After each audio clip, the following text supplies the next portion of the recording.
So, good evening, everybody from Berlin. I hope you're having a nice spring season thus far. As you could tell, I'm kind of a bit under the weather. I've been receiving a lot of wonderful birthday greetings on Facebook, on YouTube to some extent, DeviantArt, LinkedIn, basically different social media all across the board. Hello, Goddess-o. What's up? How you doing?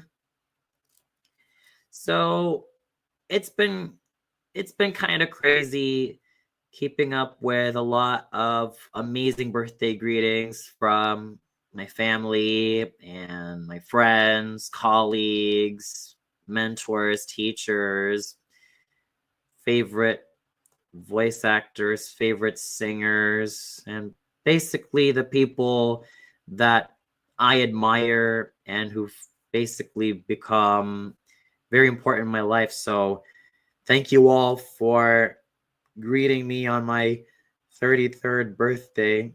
Hey, what's up, Alex? Yeah, it's been a while since I've been streaming. A lot of things have happened. I turned in my master's thesis. I ended up with a really good grade. Well, a good grade, at least by Germany standards. I graduated with honors. It may not be super high honors, but honors nevertheless. And that's something that I managed to be very proud of. And I am also pursuing a second master's degree, which is media and communications management. I'm enjoying the course thus far. I've been making a lot more connections, and I've been also doing some things a little bit more practically. And I know I haven't been as mega active on YouTube, but there have been other matters that are kind of personal. Well, there are personal matters. Let's just put it that way. Thanks so much, Alex. And really, it is a great pleasure to be back streaming, even though I do sound a little bit under the weather, but I'm getting a little bit better. Yeah, hang on. Just need something to drink because after, oh my.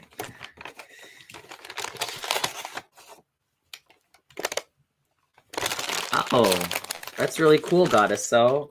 Can't wait to see it. Hang on. Here we go.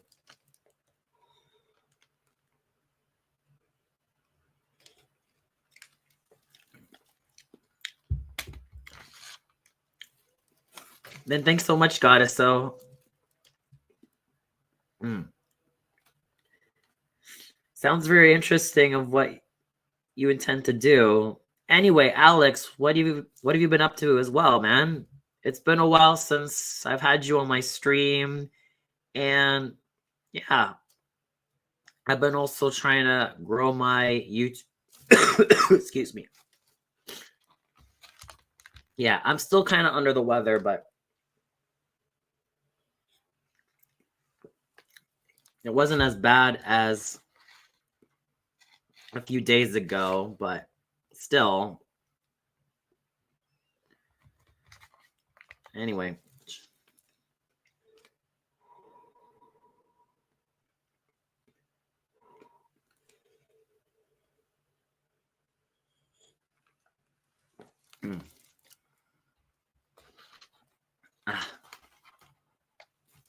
Okay. Inspired by Family Guy, The Simpsons, but more of the influence is American Dad, a show made by Seth MacFarlane. Well, I've been very much on the fence with Family Guy, The Simpsons, and to some extent American Dad these days. But I will say this. The Simpsons in its prime was absolutely brilliant. I know that there are still some episodes of Simpsons that can still kind of function, but it's a far cry from what it used to be in the olden days, i.e., the late 1980s or the tail end of the 1980s, all the way up to the 1990s and to some extent early 2000s. So those eras of The Simpsons were what I consider to be the best ones. And I did have some personal favorite episodes on there. I still think that Mr. Lisa or Mr. Simpson Goes to Washington was an absolute classic. That episode showed Lisa Simpson at her very best.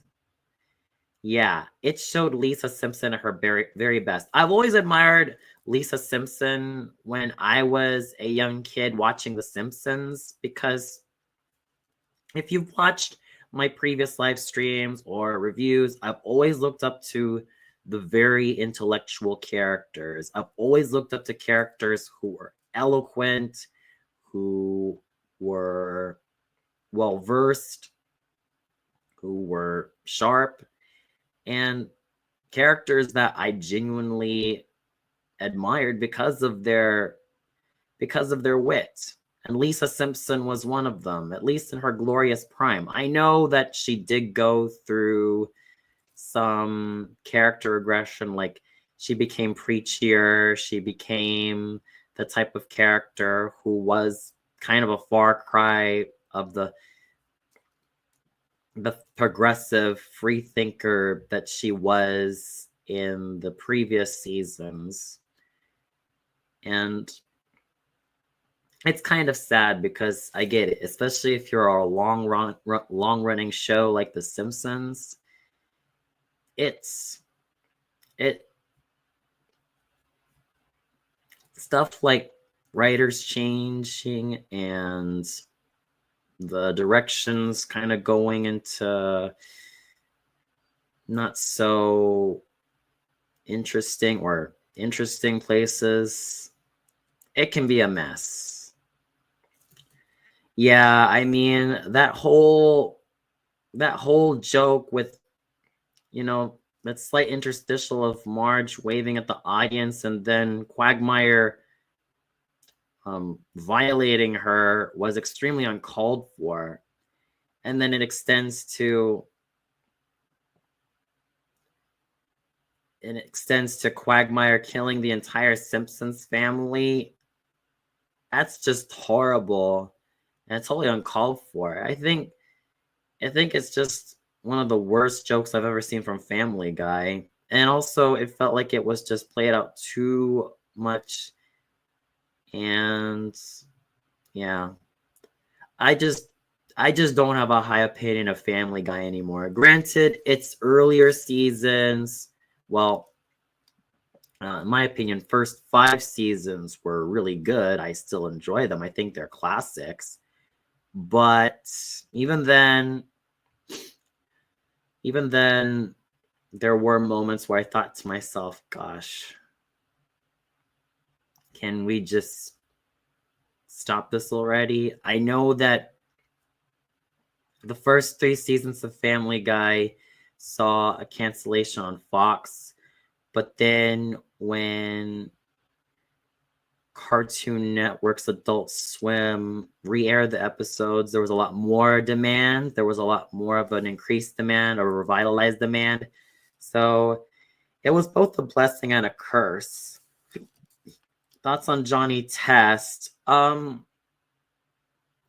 then when I first watched it at 13, back in 2005, it was kind of enjoyable, but after a while, it became stupider.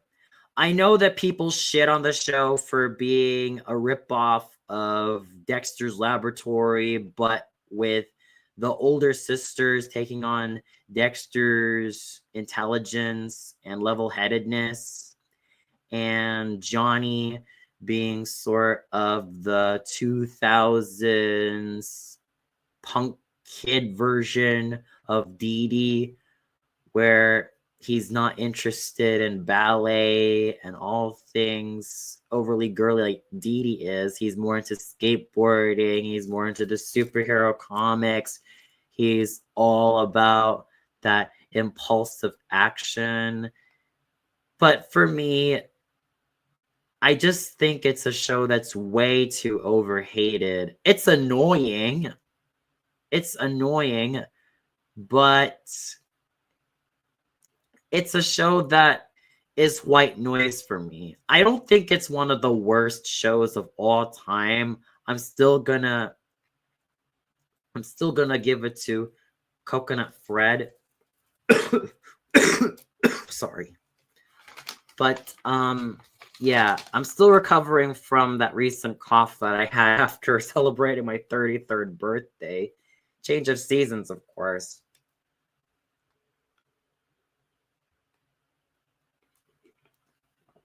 Okay.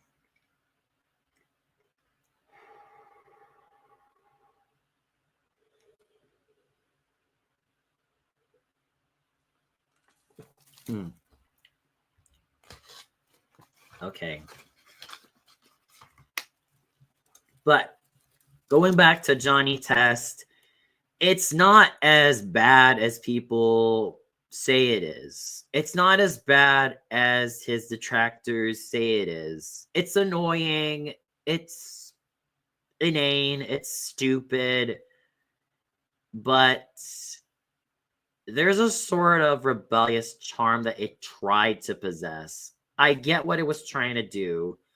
I get that parts of Johnny Test tried to be a sort of what would happen if the roles were reversed. If the older siblings were the geniuses and the younger sibling was the destructive asshole, or not really an asshole in Dee Dee's case. She was more of a ditz. But Johnny, in his worst days, he can be kind of a prick.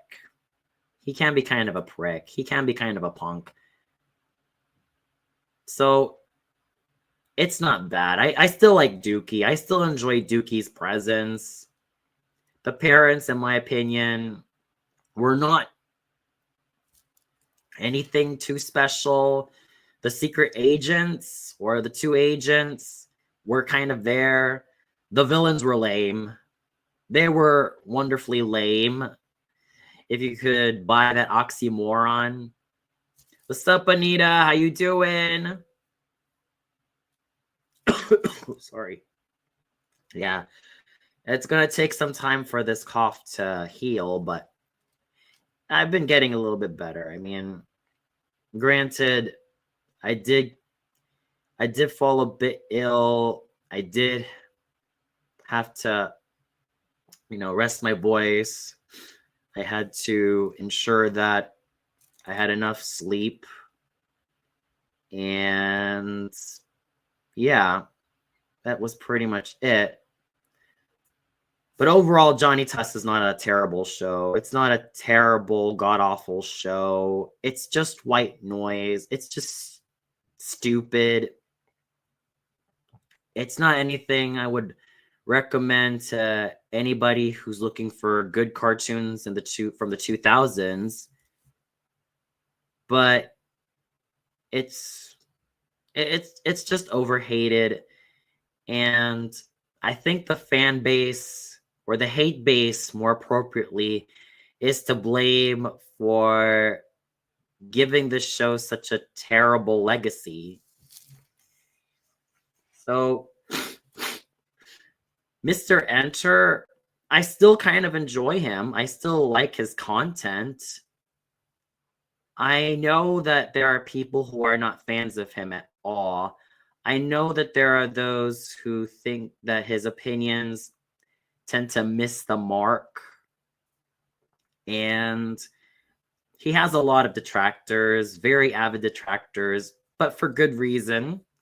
And he has his fans, also for good reason. I try to also have a balanced opinion about him. I don't always agree with all the opinions that Mr. Enter has at all. But on his best days, I like how eloquent he is. I like how he has the tone that he doesn't really give a crap of what people think. I know that he also has had his acerbic moments, but I could see that he's trying to keep things fairer. I haven't really kept up with his more recent content, but from my viewing of him, especially when I started watching him back in 2013, he was quite cool. I think he was definitely one of those people who did kind of help me find my voice as an online reviewer.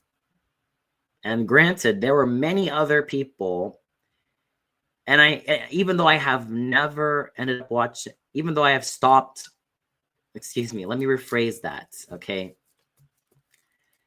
Even if I have stopped watching Doug Walker, aka the Nostalgia Critic, once and for all, I still kind of respect what he's doing and continues to do.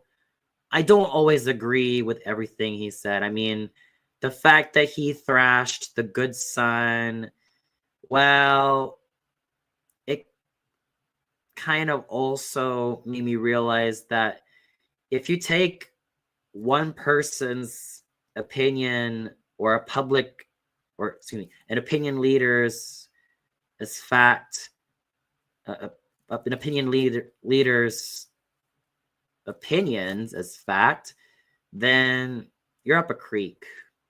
You're up a creek. And it's also very important for those who are still young to exercise critical thinking.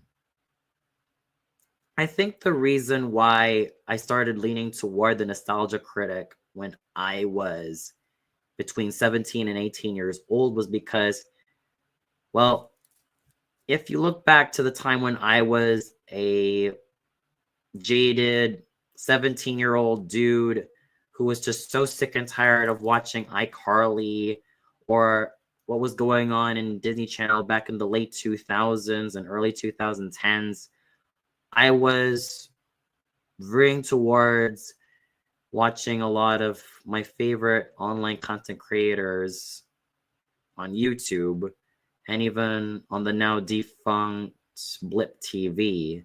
So at the time, I was starting to scour for a lot more content that resonated with my fascination with old school media and even media that I've never discovered before or media that I think deserves another chance. So in a way, Doug Walker was kind of responsible for that, but I don't always agree with his content at all. But I do have to give credit where credit is due in terms of James Rolfe. I mean, I think out of the sort of old school online content creators of the 2000s, I really have to give major props to James Rolfe. I know that he can also be quite polarizing these days, or polarizing to some people, but I've always admired his work ethic. I've always admired his passion for film. I've always admired just how much he cares for the craft. Whereas with Doug, well, he was really more of a glorified comedian, but not really a great one.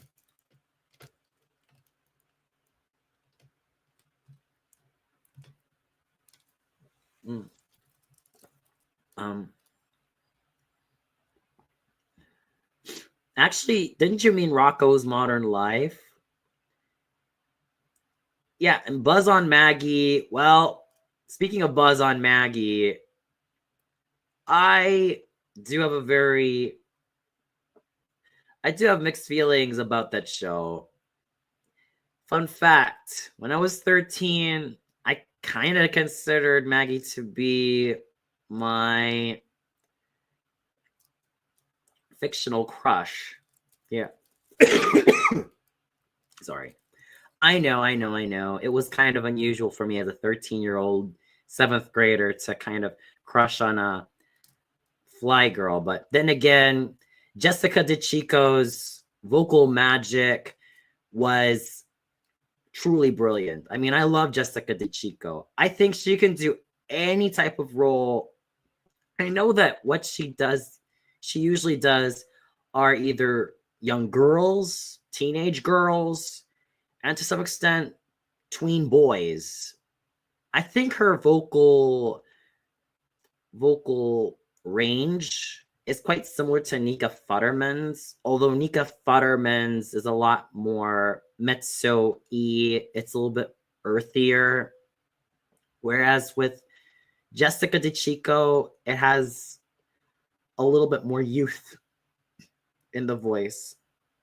You could still buy Jessica DeChico as a young girl in terms of her vocal performance. So Buzz on Maggie, I kind of enjoyed the show back then as a 13-year-old, but I'll say this though, I kind of enjoyed the show in a sort of ironic sense because it was a show that made me love to hate Aldrin Pesky. Yeah, I mean, when you have characters like Aldrin grinding your gears just because he is a braggart and thinks that his whole status as a jock and a muscle-headed jock at that could make him get away with certain types of shit, then you kind of know, and not to mention that he's the principal's pet, then you kind of know one thing that made me feel like my gears were being ground so darn much just because of Aldrin Pesky's presence. And that was back then when I was between 13 and 14 years old, mind you.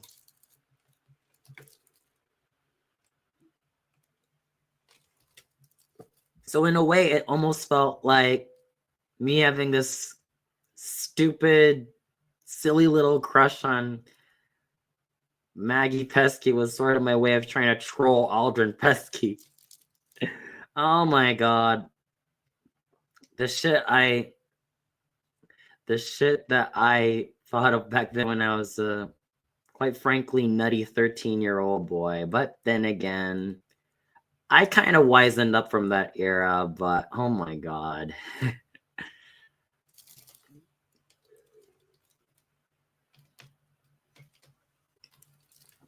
But looking back at Buzz on Maggie on a more critical level, it's a it's still kind of an enjoyable show, but I don't really care too much for a great chunk of the characters. I mean, Maggie, she can be kind of selfish. She can be obnoxious. Same goes for Reina. But other than that, she has some charm in her. And major props goes to Jessica DeChico for doing such an amazing job as Maggie. I still kind of like Cooper because I think he was really likable. Aldrin Pesky, I still I still I still love to hate that jerk, but not in the sense where I want to write hate fics about him. No, that's not my style, but more like, okay, okay, he served his purpose in my viewing of the show. He was kind of a nuisance in my opinion, so there's that.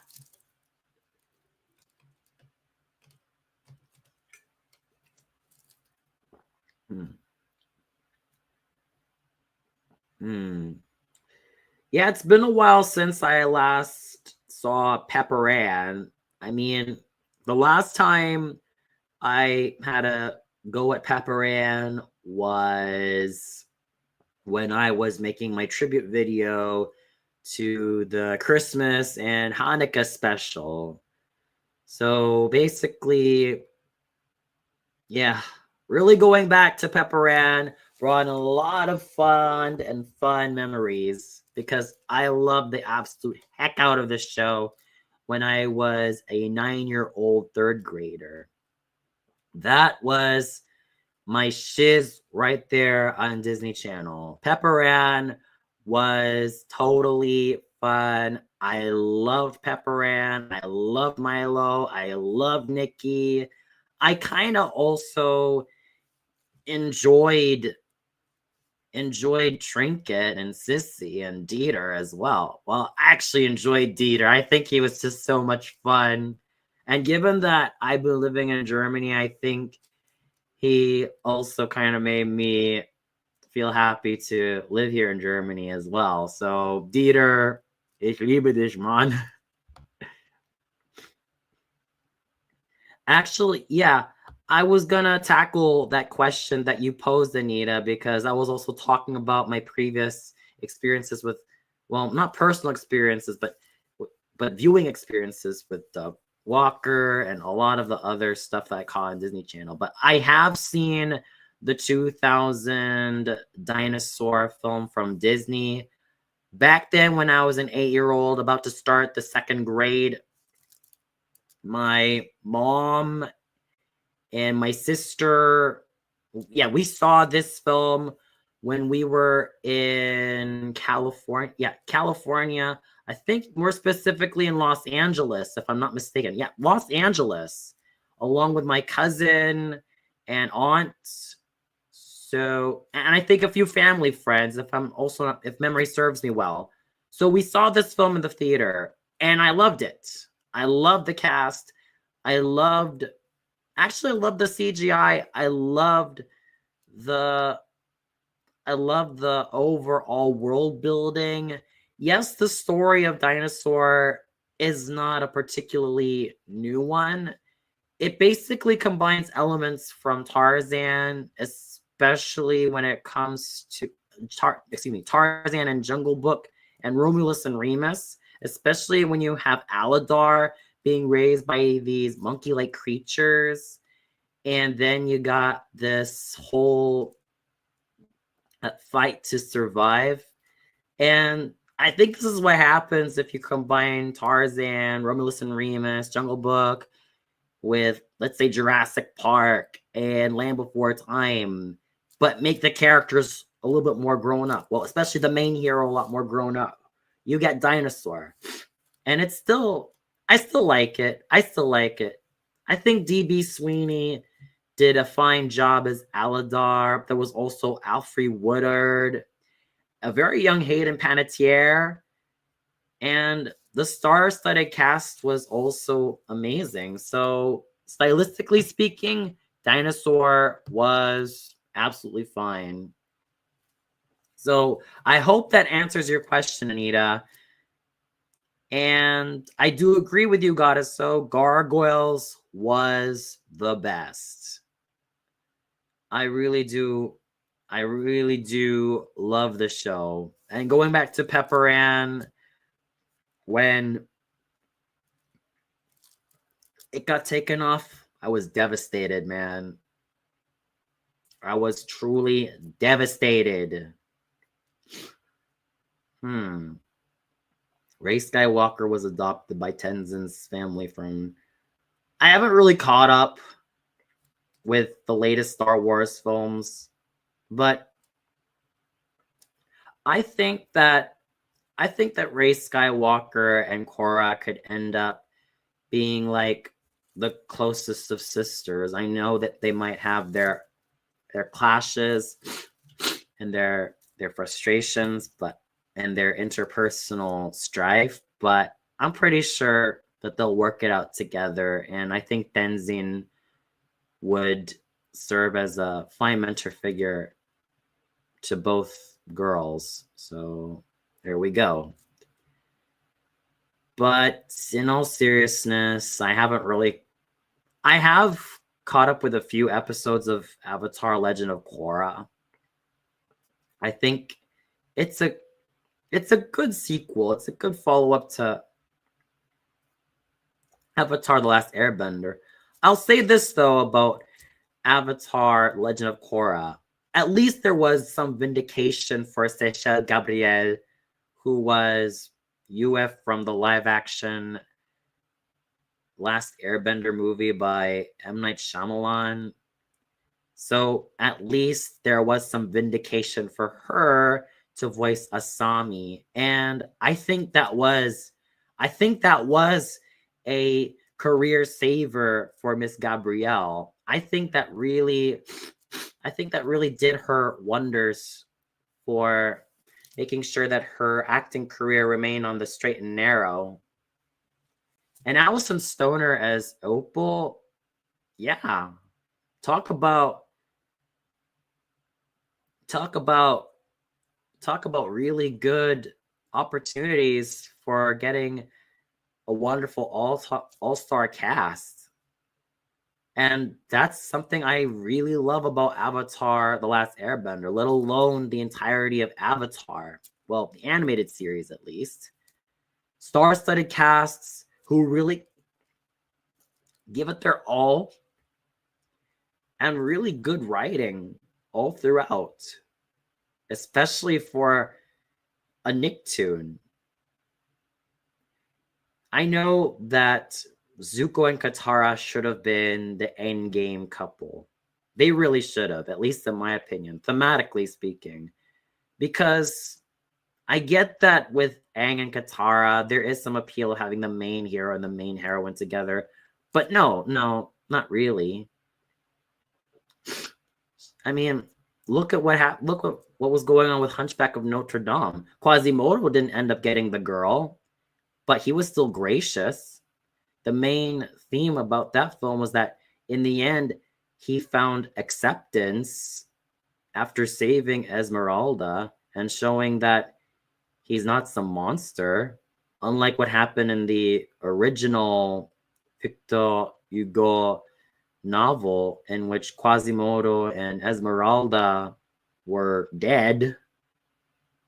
So if you read the original Notre Dame novel by Victor Hugo, be prepared to both be shocked and be prepared to also have some Kleenex with you, or to have a whole box of tissues with you, especially for what will happen in the end, because it is not like the Disney film, let alone the musical. It's anything but like that. But it's intriguing, I'll give you that. It's very intriguing. And there are also characters that show up in the novel that are not really in the Disney film, like Fleur de Lis. And even Phoebus, he's way more unlikable in the novel than he was in the film.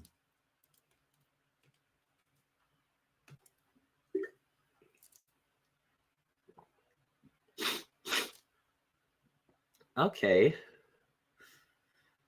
Well, I think Tenzin would I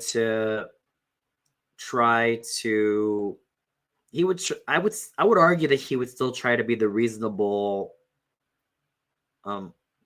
father figure to her. He would still try to be the reasonable mentor figure to her, if that answers your question, Goddess. So yeah, Hunchback of Notre Dame. I still think it's one of the greatest Disney animated films of the 90s. Yeah. And definitely for good reason. Why it needed a sequel is beyond me. Because, firstly, Hunchback of Notre Dame 2 kind of undid everything that made the first Hunchback of Notre Dame movie so worth watching. The fact that there was a villain in the second movie that was just nothing more than some common thief and nothing special. It's just really sad. Frollo, Jean-Claude Frollo, was a villain I could get behind because he was a complex character, a very well-written character at that. And, you know, I would even compare Frollo to Scarpia from Puccini's Tosca. Both of them are authority figures who are supposed to represent something upright, but they are anything but upright gentlemen. They're scumbags.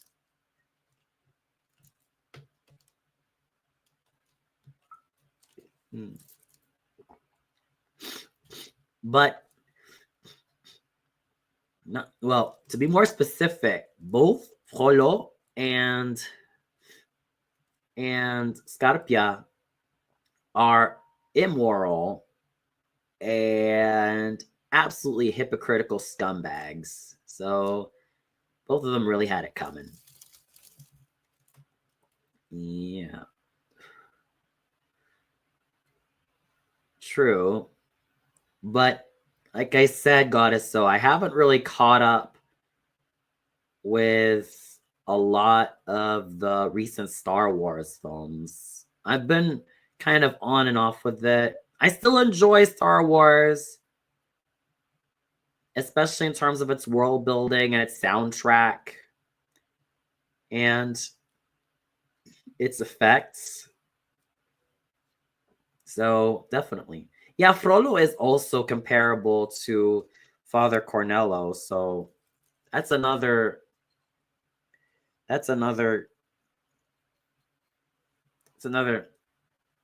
comparison that I could definitely get behind.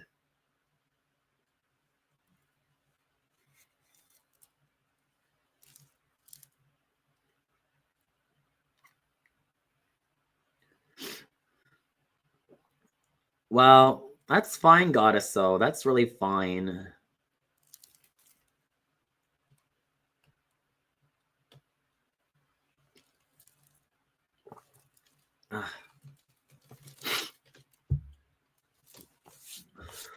So, sorry. Yeah, like I said, I know I'm still under the weather during this live stream, but, well, I just hope that I'll get better soon. And, well,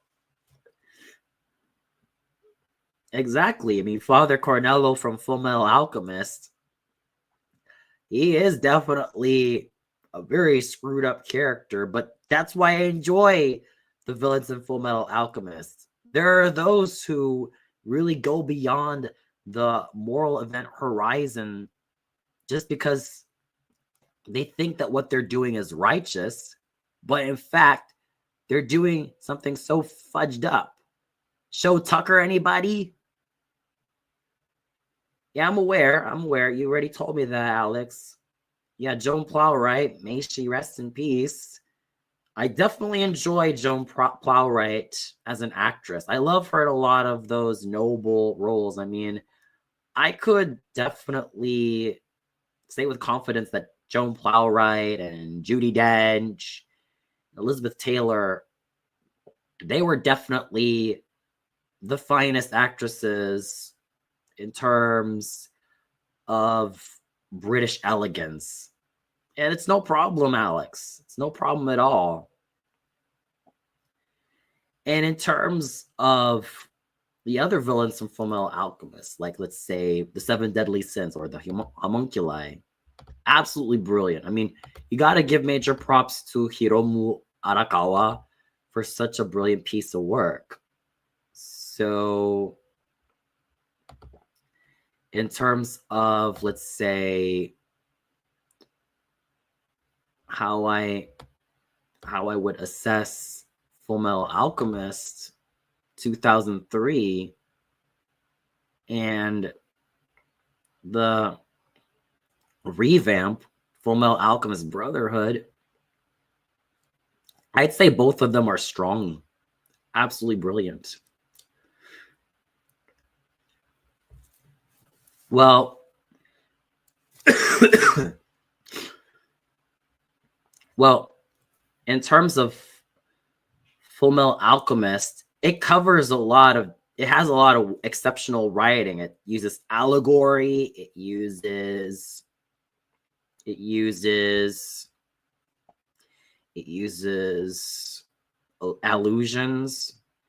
Yeah, both to history, like the First World War, and some elements of Christianity and Judaism, and even Rose Thomas. She even has a bit of a Virgin Mary moment in which she does sort of become like the Holy Mother. But in terms of Christian overtones, its Gonzo counterpart, Chrono Crusade, is unapologetically laden with Christian overtones. In fact, I would say that Chrono Crusade serves as a sibling series to Full Metal Alchemist Brotherhood.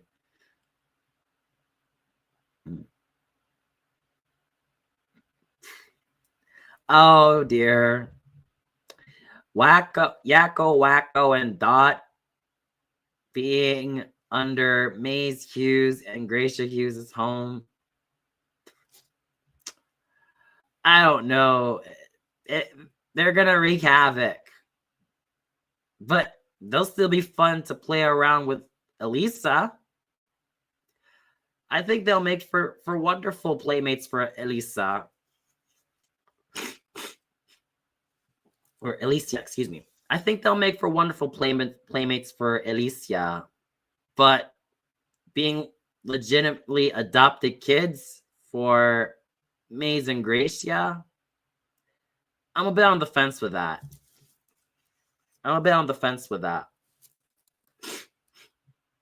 Hmm.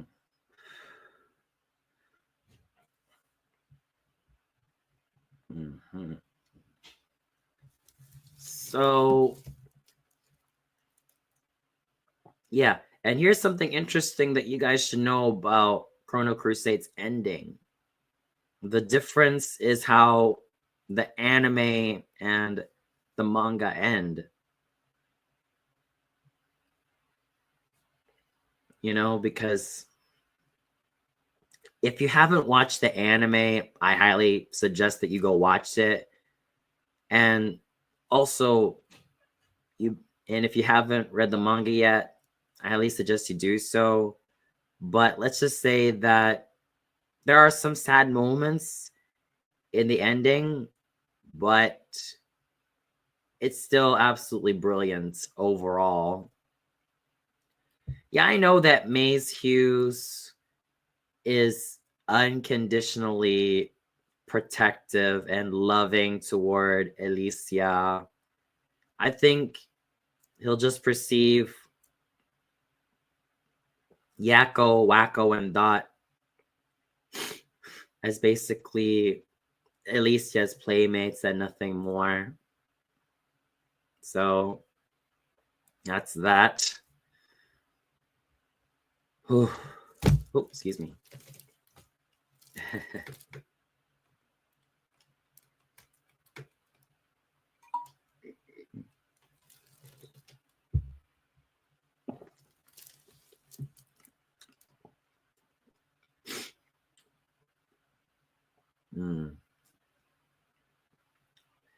It's not like he's gonna end up. It's not like he's gonna end up disowning Yakko, Wacko, and Dot, but more like, okay, you can play with Alicia, but take care of her. I don't want anything bad to happen to her. But I guess knowing the Warner siblings, they're gonna be quite out there with their idea of fun, if you know what I mean. So And in terms of Animaniacs, I still think it's a classic. I still think that it's a beautiful, fun, exciting, and absolutely entertaining classic. The mere fact that I caught bits and pieces of it when I was a kid growing up in the Philippines, and then when I went to the United States and managed to catch a lot more episodes of this darn classic was just brilliant. And I really think that it needs, if I could, if I could make a TV channel, and I know that not a lot of people tune into TV these days, but if I could make a TV channel, I would definitely have shows like Animaniacs and Hysteria, Tiny Toon Adventures, all on there, because I think this generation of children needs more of the classics. None of that Coco Melon stuff.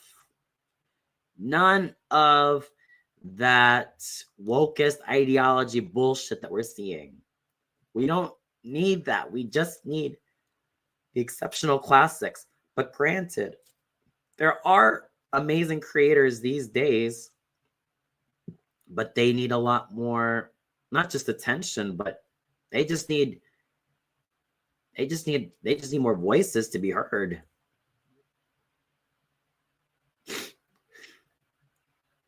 I have yet to watch the 1995 film version of Scarlet Letter, and I do owe it to myself to thoroughly read the book, because I know that with the Scarlet Letter, it tells the story of Hester Prynne, who is a young woman who was accused of adultery. And because of that, she has to be branded with the letter A on her bosom. I could definitely see it happen. I could definitely see your point there, Goddess. So, because Assassination Classroom and Animaniacs definitely had that similar zany energy. And that zany energy is also coupled with brilliant moments of writing and characters that I genuinely cared for. It's just that, I've grown up more with Animaniacs than I did Assassination Classroom. And I'm sure that there are going to be kids younger than me who have tuned into Assassination Classroom and have enjoyed it. And I'm pretty sure that there are people watching who have enjoyed Assassination Classroom. So you're welcome to join to let me know if you enjoyed that particular anime. And so to Butch Hartman. That's another reason why I've had a very difficult time trying to enjoy Fairly Odd Parents, because it's a show that tends to be extremely mean-spirited. It's a show that tends to be polarizing with its messages of boys being hyperactive and impulsive doofuses, and girls being vapidly screeching nags. It's like Butch Hartman, to his credit, he's a fine artist. He has made some pretty fine art, and I like the detail and bold colors that he's put into it. But when it comes to his writing, it's sort of a hit or miss deal. I mean, Fairly Odd Parents, I could see why it's been a very contentious relationship because it's a formula that tends to get repetitive very easily. Whereas with Danny Phantom, at least the characters were charming for the most part. Sam Manson, I know she's a very polarizing character, but I know that there are some very avid haters of Sam Manson because she's sort of a poser, but it's a classic for a reason because Danny Phantom has some really good moments and it's got characters that I genuinely liked. I especially love Jazz Fenton. I think she's really the best character overall. Jack Fenton and Maddie Fenton, I love their chemistry as husband and wife, but I just love Maddie Fenton a lot more. Valerie Gray, I think, is such an underappreciated and extremely underrated character. I think she's truly brilliant. I think she's one character who I would argue should have ended up with Danny, although I could see where there is some appeal between Danny and Sam as a couple, but it's more of the case of the leading man ends up with the leading lady, or in this case, the leading boy ends up with the leading girl. C'est fini. And that's a formula that I don't always like to get behind, but other than that, if it's done right, cool. But it's sort of a formula that can be tough to handle because there are times in which your childhood friend may not always end up being your romantic partner. Sometimes romantic partners can come in the most unexpected of places. Like, I think that's why people believe that Danny and Valerie should have been an item. I think because there was a lot more genuineness between them. There was sort of a enemies to lovers type of scenario with them, and then once they really turned into becoming like allies, there was a good bond between them. So Danny Phantom, even with its third season, I think is still Butch Hartman's best work. Tough Puppy actually kind of surprised me. In fact, I want to give a big shout out to Ginga112 for reintroducing me to the show, because at first I thought it was an enjoyable show, but he even suggested me his favorite OTP on the show, which was Dudley and Daisy. So when he introduced me to that idea on DeviantArt, and when I was also thoroughly imbued with my 14 anime martial arts teams on DeviantArt, he also inspired me and really wanted me to write a fanfic about Dudley and Daisy training under them. So I also caught that episode with Daisy, and I do feel like they should have ended up as a couple. Really, they really clicked so beautifully. And Daisy should have been a recurring character. Really, she should have been a recurring character. And me personally, I don't think that Butch Hartman knows how to write good romance stories at all. I think he expected Dudley to end up with Kitty. But come on. It's not like I have too much of a problem with, well, a dog agent, a cat agent getting together, but I just prefer them as comrades. I don't think that Kitty will end up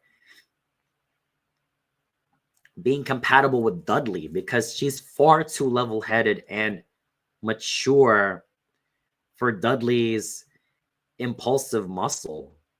I think Daisy would be perfect for Dudley because they complement each other so beautifully.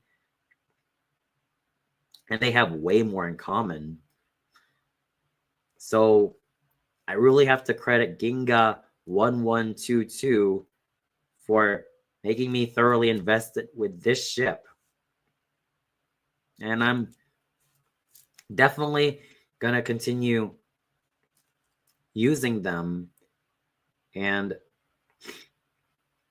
also incorporating them into my AU headcanon a lot more. So really an A+ to Dudley and Daisy.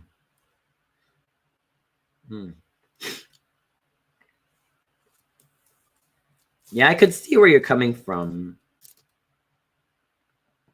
I could kind of see where you're coming from because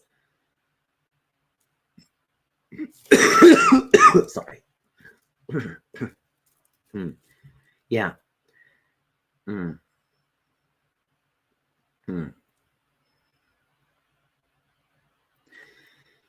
Yeah,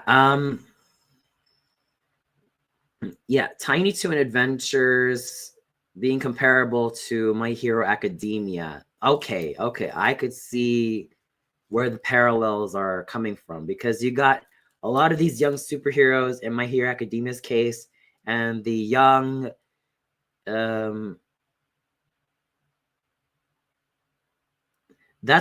Alex, that's what I meant. It's not her anus that I mentioned. I meant bosom, her breast, or her chest area. That's what I meant, Alex.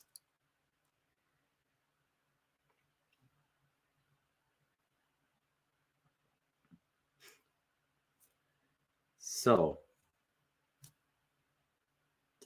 going back to Tiny Toon Adventures and My Hero Academia, yeah, I could see where the parallels are coming from because you got a school for young superheroes and a school for young Looney Tunes characters.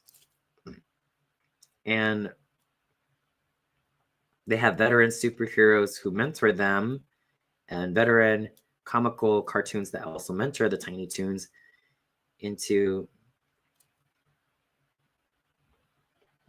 becoming what they were meant to be and some stuff like that.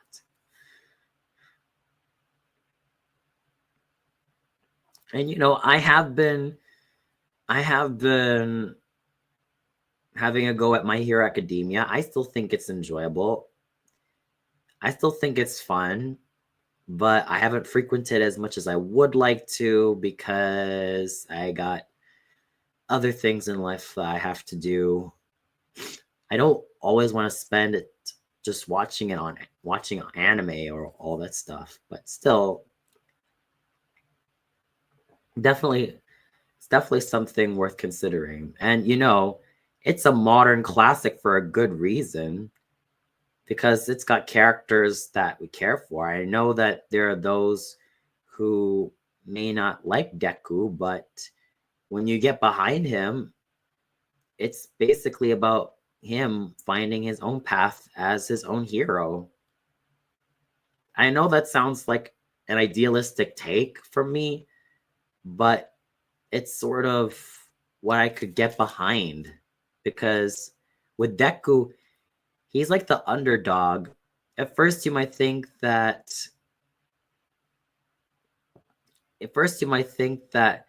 he's this wimp and someone who's not strong, but through time and through some patience, he does try to become a better version of himself, especially when it comes to being surrounded by a mentor who has his own way of encouraging him and a friend who also does want the best for him. And I wasn't really too into the shipping, but there are parts of My Hero Academia's story that I could definitely get behind. So it I could it is a it's a surprisingly darn good anime.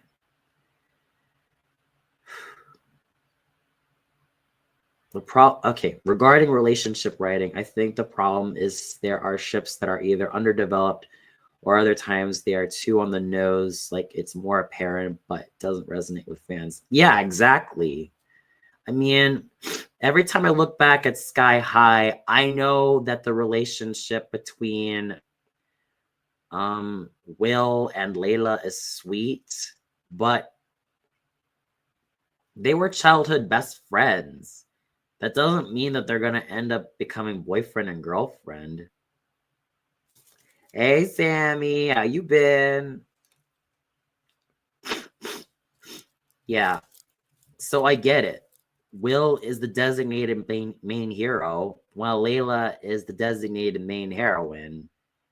But even then, um, they do kind of deserve better, though. I think I think it says something that Will understands Layla way more, or excuse me, not Will, Warren, excuse me, Warren Peace understands Layla way more than Will could ever understand her. And I think that I would have been okay if Will ended up single. I think I would have been okay with that. I would have been okay if Layla had ended up with Warren and Will just ended up wishing them well.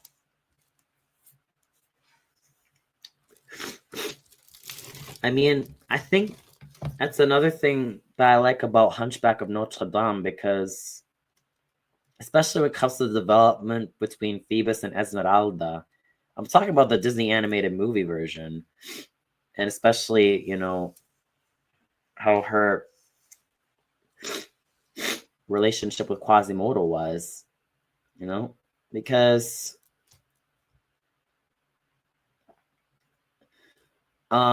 despite Phoebus and Esmeralda getting off to a rocky start, at least they genuinely cared for each other. Sure, Quasimodo was still pretty heartbroken about it, but he was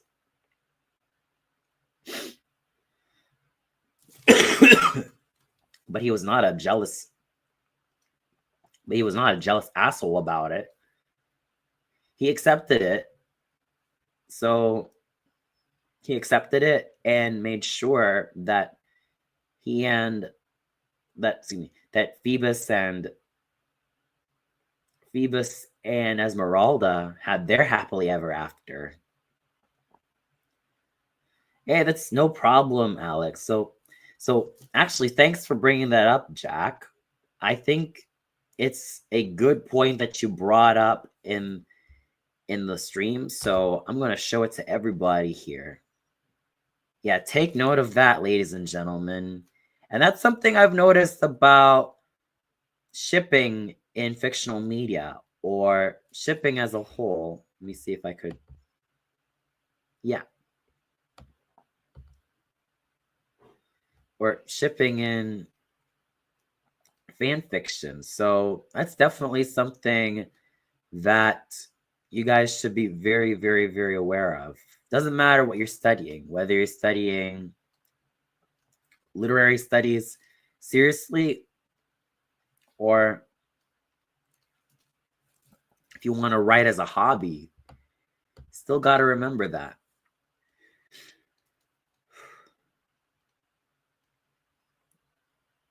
I never really thought of Zatella Havenheit and Izumi Curtis being a lesbian couple at all.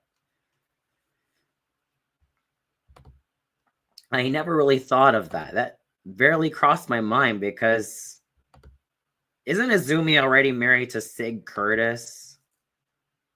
Because that would actually be kind of awkward if Izumi and Zatella ended up in a relationship with the caveat being that Izumi is married. So that would be quite awkward. But I get it. It's your taste, so can't really question it that much. But okay, you do you. So, like I said, thanks for bringing that up, Jack. I think it's something that even I have to remember.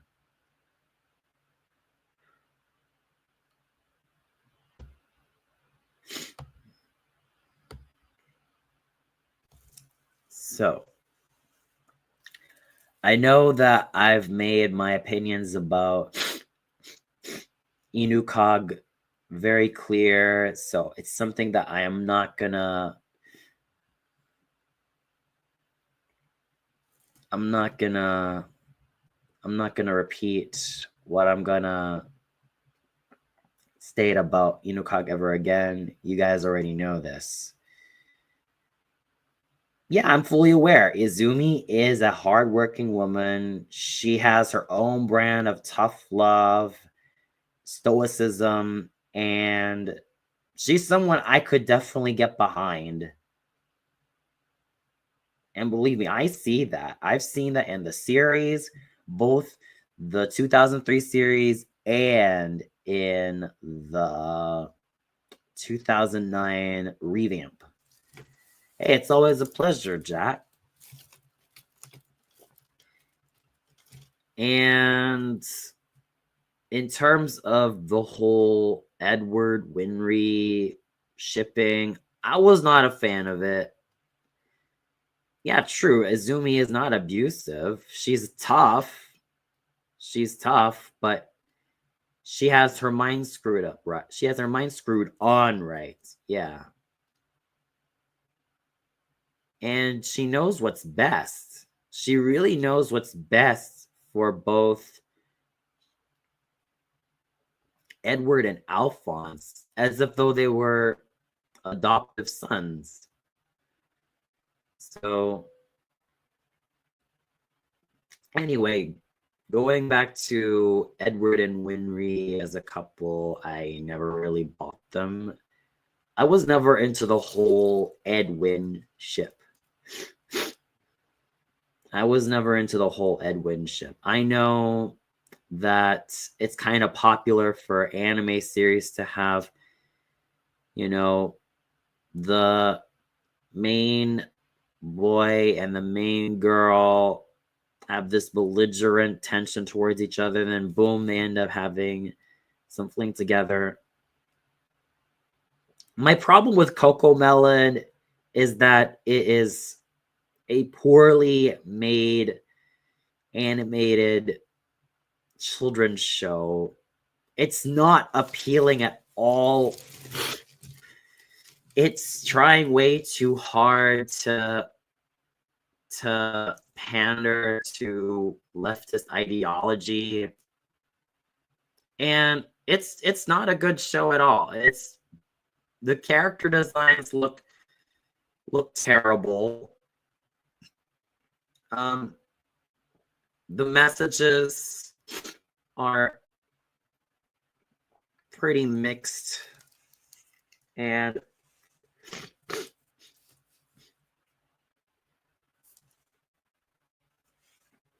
I don't really find anything from Coco Melon to be appealing at all.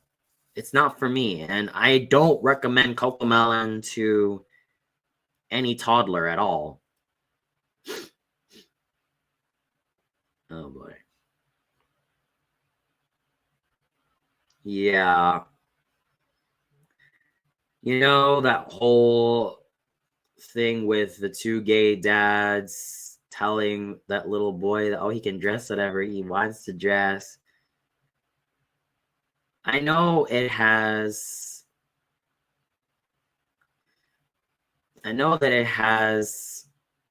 some decent intentions, but it's not really a good message while your kid is still very, very young. Let them find out for themselves once they come of age. If they still want to do what they want to do or do what they like when they're still young, okay, cool. But it's really up to the parents to guide them better. It's no wonder why we're seeing more ineffective parents in this day and age. And coming from someone like me who has been tutoring English to a good chunk of tweens and teens, most of the problems with a good chunk of the tweens, mostly the tweens, start at home. The parents tend to be not always involved, and there are times in which the kids lack any sort of structure and love, let alone direction.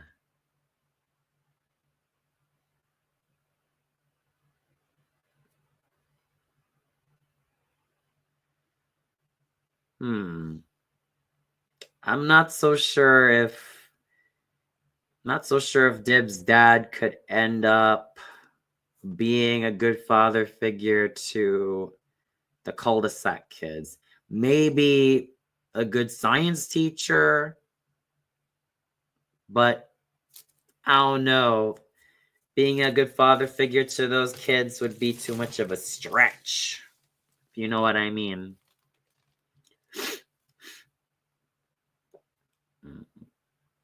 So there you have it, Alex. I don't like Cocomelon because, one, it's not for me. Two, if I compare Cocomelon to, let's say, Barney and Friends seasons 1 to 5, Barney and the Backyard Gang, Sesame Street from the 1960s to the 1990s, and Lamb Chops Play Along, and heck, even Mr. Rogers' Neighborhood, Cocomelon is just nothing more than absolute dribble. That's what it is. It's noise. See, this is what happens. This is what happens when you mention Cocomelon. I get riled up because kids deserve better. Here's my take. I know that I had a bit of a love-hate relationship with Barney and Friends, but I did enjoy it when I was a lot younger. I was roughly about 3 or 2 when I started watching Barney, then stopped watching Barney for a while at 8 or 9. So I was mostly brought up with Barney and the Backyard Gang, Barney and Friends seasons 1, 2, 3. Heck, even Barney Live in New York City and the very first Barney concert, Barney in concert, well, especially when they were playing in Dallas, Texas. And a little bit of Barney seasons 4 and 5. I stopped watching Barney sometime after season 5, and then after that, it was curtains for me and Barney. I still love the era where Cheryl Leach really oversaw the entire thing, because when I started to research a lot more about Barney, I started to accept the fact that this was a labor of love on Cheryl Leach's part, considering that she needed to create something for her then 2-year-old son. So being inspired by the We Sing videos, she thought that, oh, let's try to make Barney a teddy bear at first. But no. Let's try something else. Why not a dinosaur? And interestingly enough, in the first 3 Barney and the Backyard Gang tapes, Barney appeared in a much darker color, i.e., he was indigo. Well, more indigo than magenta. Well, a royal indigo.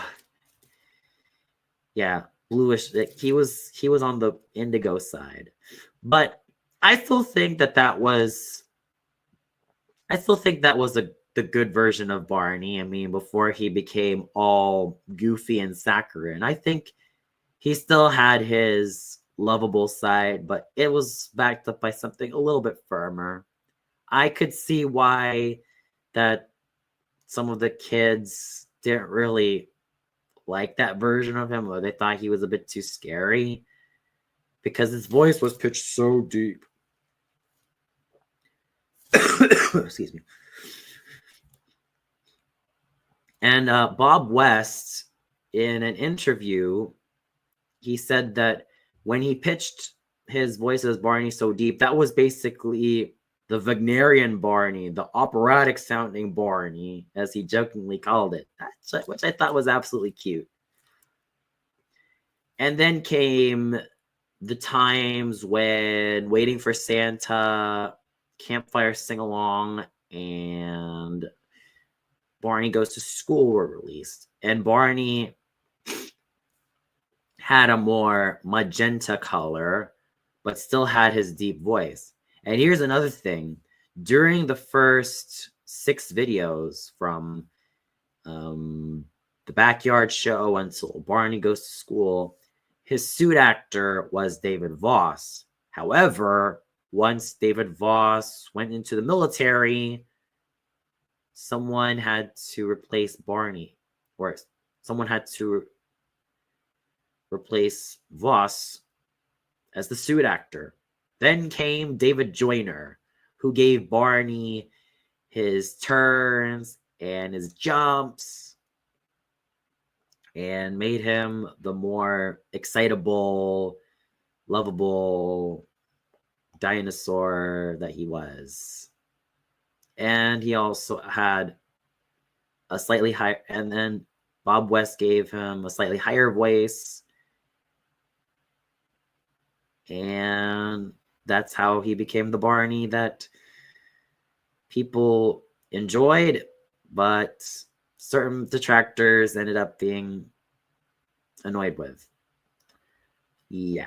So I still have a complicated relationship with Barney, but I just have to understand that this was a show that was really meant for very young audiences, toddlers. And in terms of the kid actors, here's something interesting. In the first Barney and the Backyard Gang videos, the kid actors, well, when they started back in 1987, during the time that was filmed until 1989 when everything wrapped up, got to keep in mind that the kid actors ranged from 10 to 5 years old. Like Salim Grant, who played Jason, he was 10 years old when he got cast. Then Leah Gloria as Lucy, she was 9 years old, followed by Alexander Jean as Adam, who was 8. Same goes with Brian Epps. And Becky Swank, who was 7. And finally, Jessica Zuka, who was 5. And by the time the first 3 videos ended, Salim Grant was already 12. Leah Gloria was 11. Both Alexander Jean and Brian Epps were 10 years old. Becky Swank was Becky Swank was 9, and Jessica Zuka was 7. So hadn't Salim Grant. So I think during the first 3 Backyard Gang videos, the cutoff age for being a Barney kid would have been either 11 or 12 years old, because I get it. By the time you're a tween, you think of other things, especially if you're a young actor. You think to yourself, oh, I don't want to always be in this, well, project that's intended for little kids all the time. I want to do something with the slightly older kids. So I could kind of understand why Salim Grant didn't really enjoy his time as Jason on the first 3 videotapes of Barney and the Backyard Gang, because when you're a tween boy of roughly 11 to 12 years old, you still want to kind of find yourself. And another thing, you're on the verge of puberty. So that means you're not always going to find yourself in these type of goody two shoes roles, which require you to bear a great semblance of purity. There will come a time in which your rebel phase will kick in, especially if you are a young tween actor. So by the time Salim Grant left, especially to do other stuff, most notably that film with Bill Cosby, I forgot its name. I know it's Dad and the Devil or something like that. Hang on.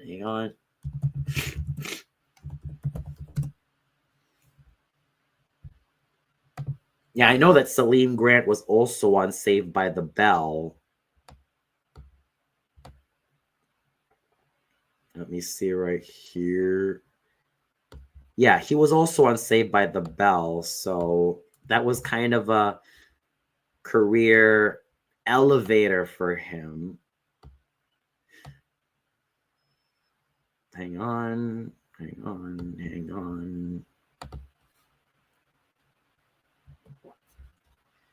Yeah, I forgot that name of the film that he was in with Bill Cosby, when I should have known. But oh, he was also on Sister Sister as Darnell.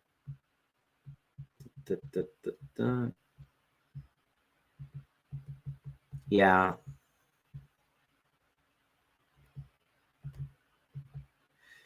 Ugh. I swear he... Twin Brothers. Shiz. Here it is. Oh, Ghost Dad, excuse me. Ghost Dad.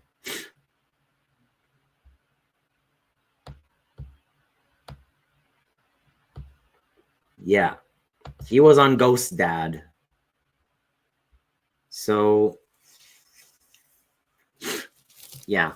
So I could already tell that with Salim Grant about to turn 13 in 1990, I guess it was pretty inevitable that he was going to have to move on from Barney.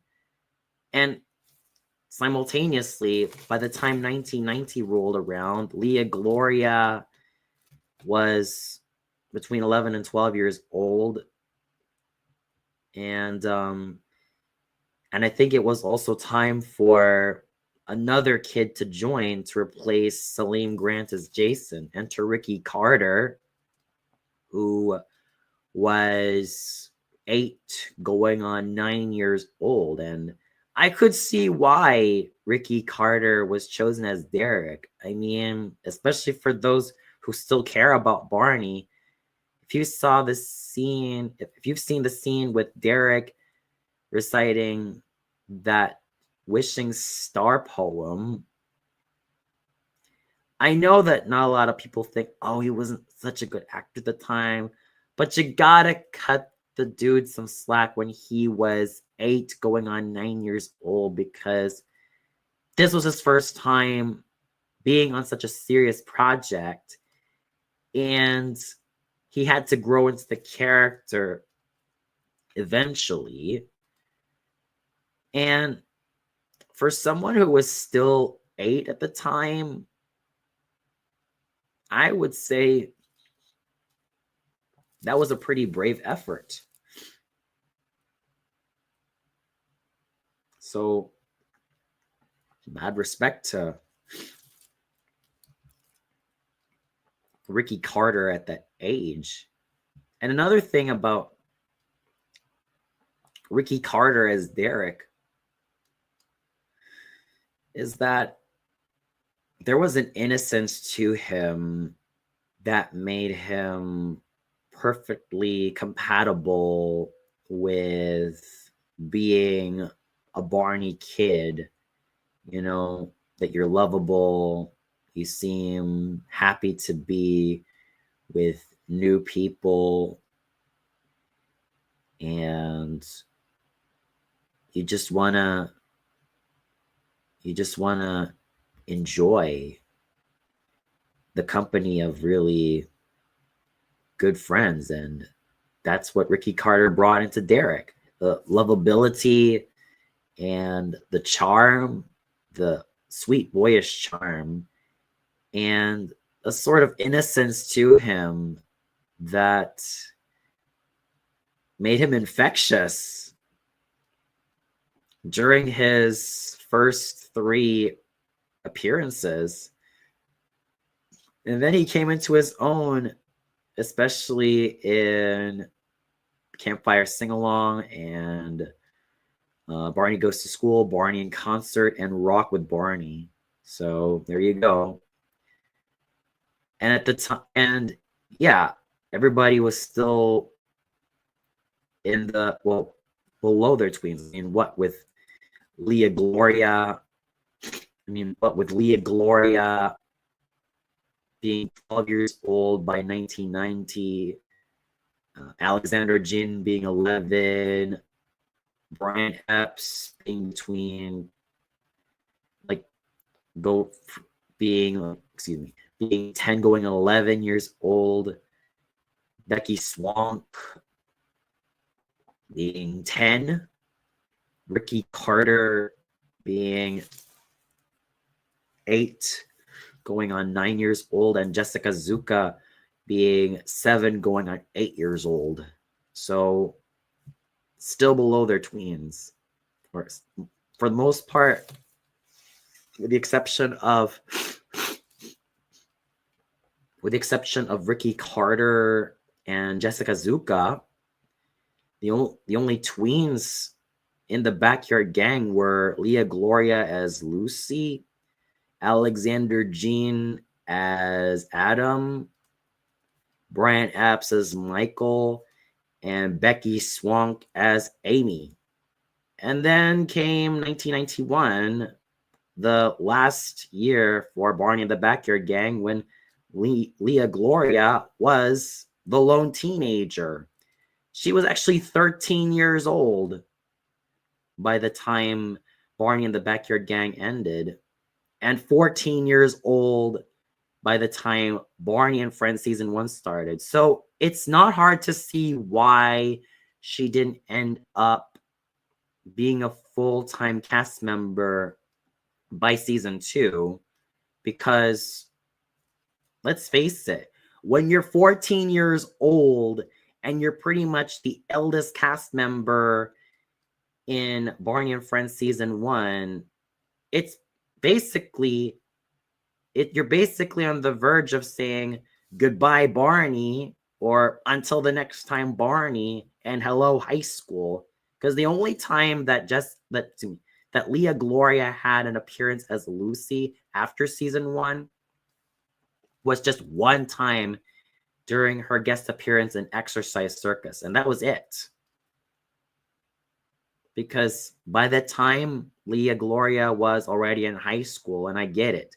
When you when you've been playing Lucy when you were 9 when you got casted, and 10 when and between 10 to 11 years old when the first 3 Barn in the Backyard Gang videos were released, and then 14 when the show, or when you had your final appearance on Barney and Friends season 1, then something's got to give. Something really has to give. And it ended up, and the crowning moment, and her final appearance with her having that guest appearance in Exercise Circus also solidifies that Leah Gloria has pretty much hung her mantle as Lucy and went back to high school. And went to high school and just pretty much lived a normal life. I won't go too much into details in terms of the pressure that she endured when she returned to high school, because if you've watched the documentary I Love You, You Hate Me, then you already know. But it happens, you know. It really happens.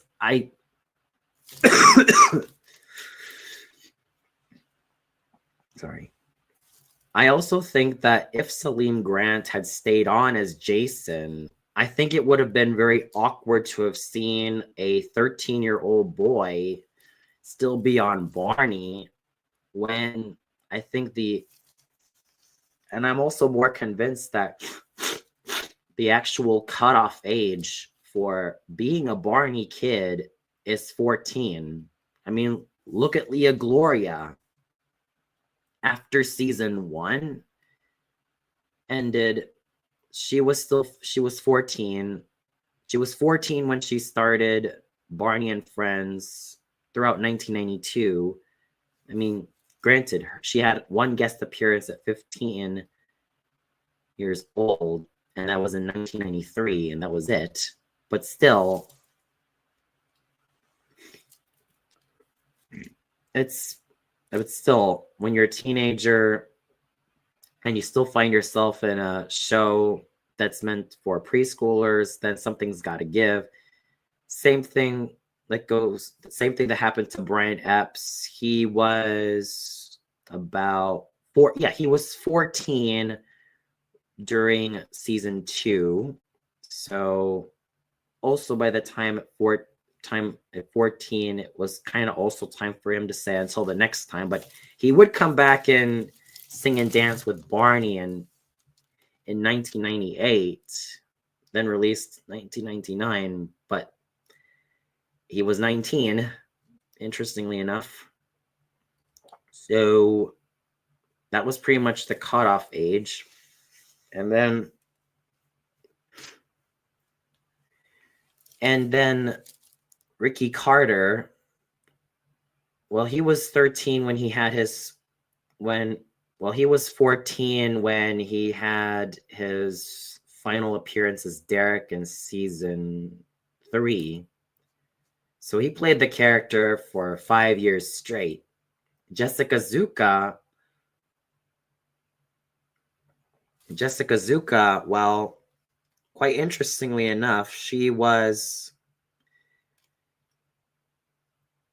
like I said, she started playing Tina at 5 years old, and then ended her overall tenure as Tina by the time when she was 11. And that was by the time when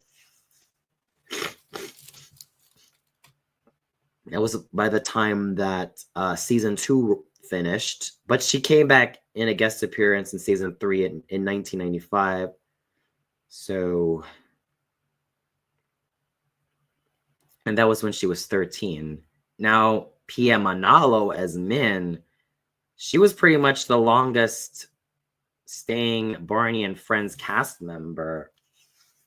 And I could definitely see why, because she really had such a passion for performing. I mean, she was such an accomplished dancer at such a very young age. And I think the casting directors knew that her dancing skills and her penchant for the performing arts were what made her constantly strong and reliable. I mean, keep in mind, Pia Manalo, when she was a child on Barney, I mean, she could specialize in any type of dance, whether it's tap dancing or jazz or hip hop or even ballet. I mean, the girl could do anything. And look at her these days. She's really making it in Broadway and doing more indie films. So she's really come a long way. On top of that, you'd think that her final appearance as Min would be by the time she was 14 and ended up going to high school and and living the life of a normal teenage girl, right?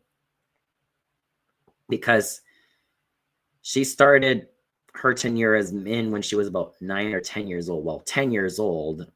I'm still surprised to know that Pia Manalo is actually 9 months older than Jessica Zuka. I'm still surprised because I didn't really expect that Pia Manalo would be a little bit young, that Pia Manalo would be a little bit older than Jessica Zuka at all. And then by the time season 3 rolled around, I would argue that Pia Manalo as Min kind of became similar to, what Lucy was in season 1, let alone the remainder of the Backyard Gang videotapes. Sort of like the Den older sister, or even, to put it in British terms, the head girl. So that's pretty much it about me rambling about Barney. But it won't be the only time. Yeah, that's really interesting that Kristen Fairley was in the movie version of The Scarlet Letter.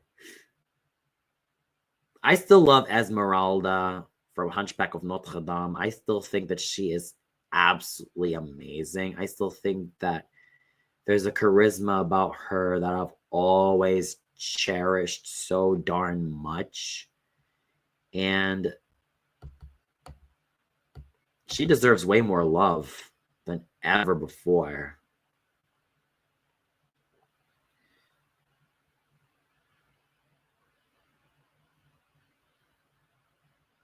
Yeah, I'm fully aware that Demi Moore voiced Esmeralda. I think Demi Moore is one of the most elegant actresses of all time. I still cherish her. I still cherish her with all my heart because she remains absolutely unbeatable in terms of her overall elegance. There's just something about her that makes her thoroughly beautiful, and whether she appears, live in live action films or as Esmeralda from Hunchback of Notre Dame, she definitely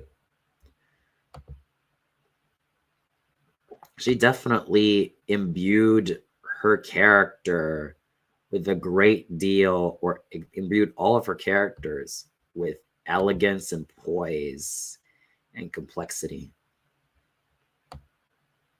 So those are aspects that have always appreciated most about Demi Moore. That's fine, Goddess, so take your time.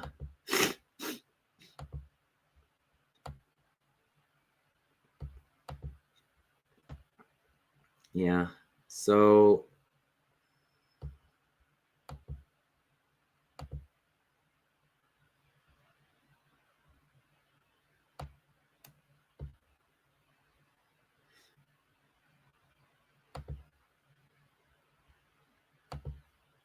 that's pretty much it for my thoughts on Demi Moore.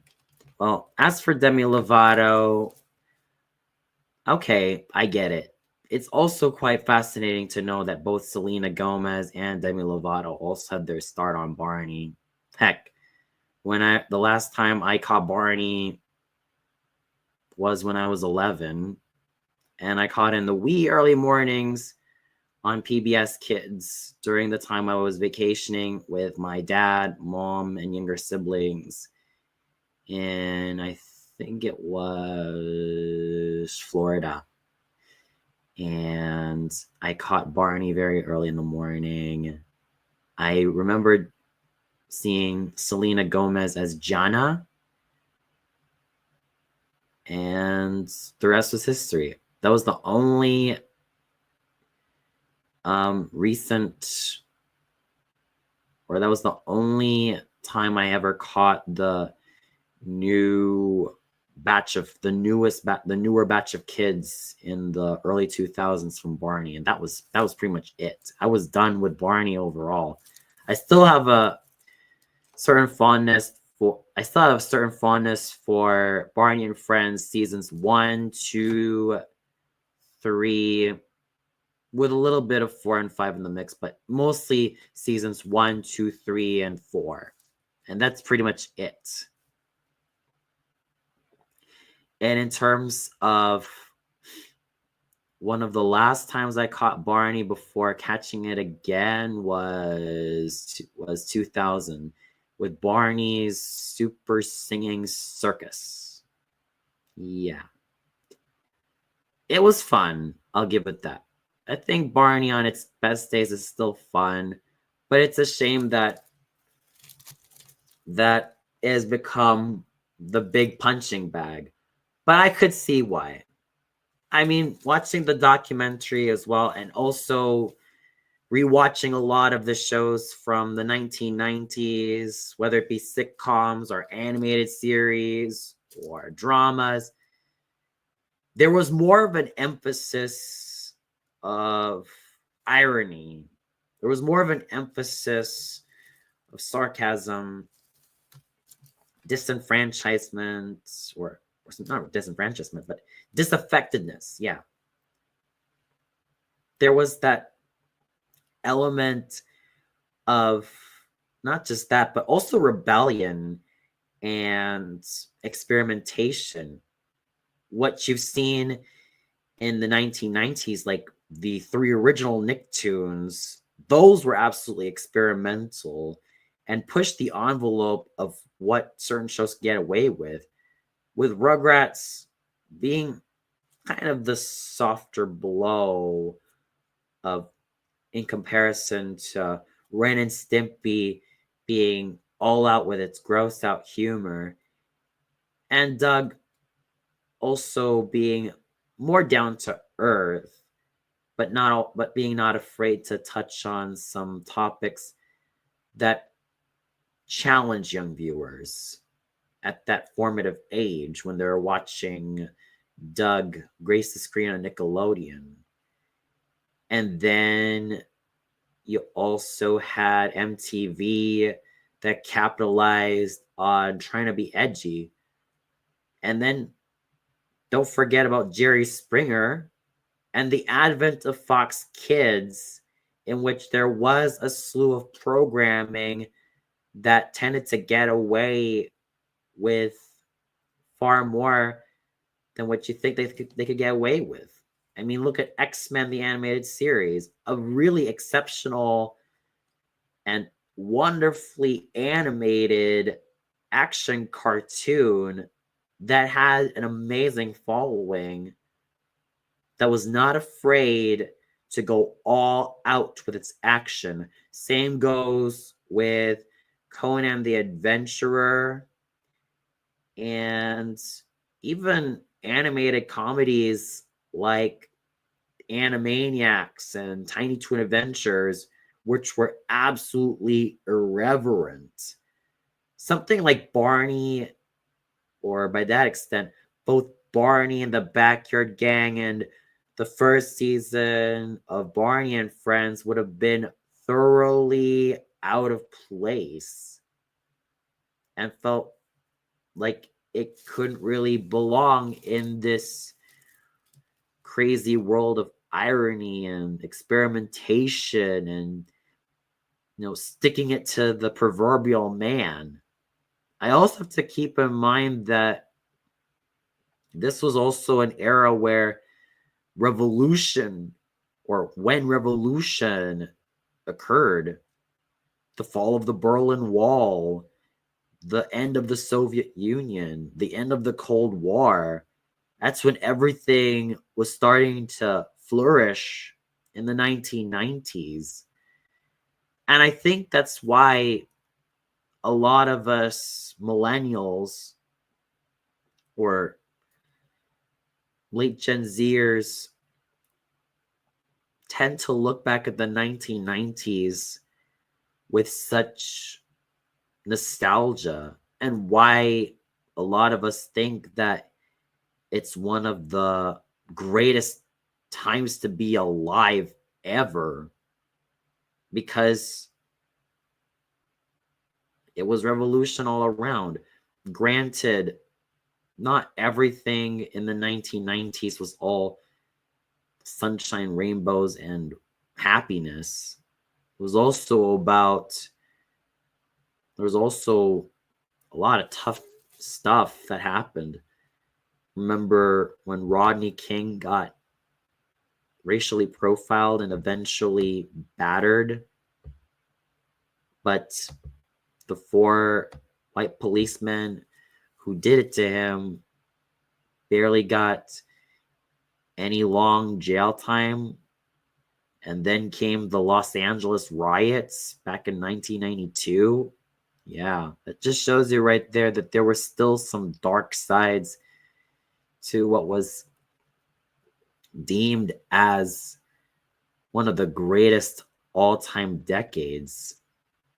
And speaking of the 1990s, even certain shows like The Fresh Prince of Bel-Air and its emphasis on Black American culture and hip hop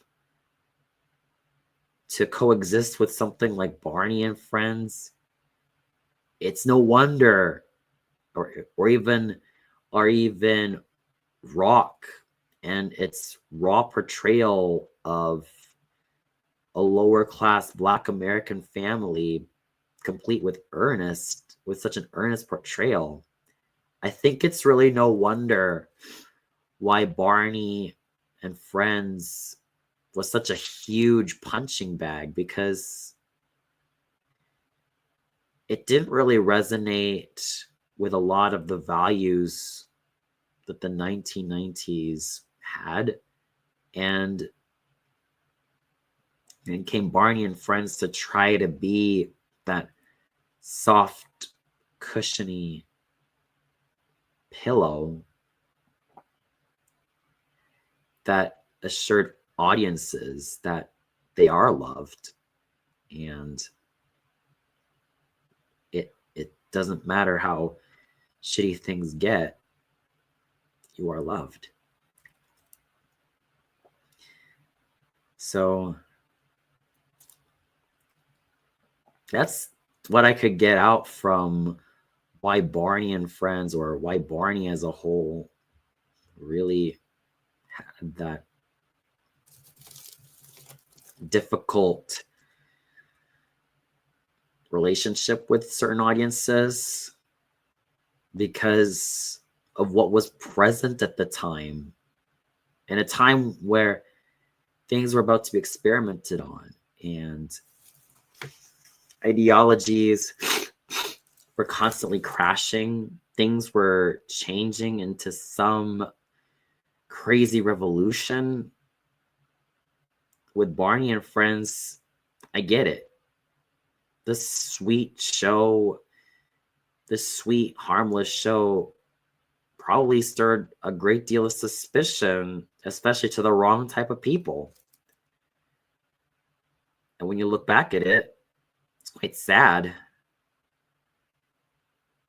But it was kind of there for a reason at the end of the day.